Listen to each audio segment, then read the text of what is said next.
Yeah.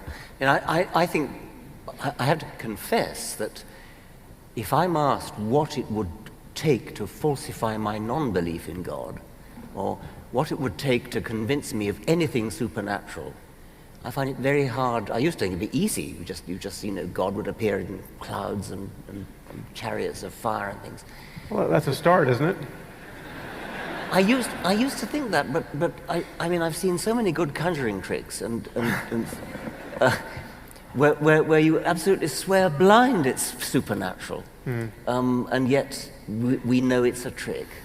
I suppose if Jesus came down in a chariot from a cloud, that would do it for me, but I still think actually a more plausible explanation than anything supernatural is natural we don't yet understand, and so a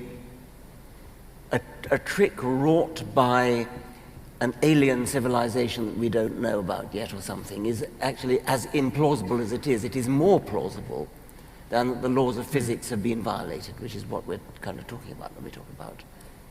Yeah, this issue's, you and I discussed this in Vancouver, and Lawrence Krauss and I did as well, because quite often people will say, well, what would it take to change your mind about whether or not there's a God? And I used to give fairly glib answers of Jesus coming down from the clouds and whatever, and I realized that what you were just talking about, so my answer changed. I have no idea what would convince me that a God exists, but if there's a God, he should absolutely know what should convince me. Yeah. And he hasn't done that, which means he either doesn't exist or doesn't want me to know he exists. Either way, it's not my problem. Yeah.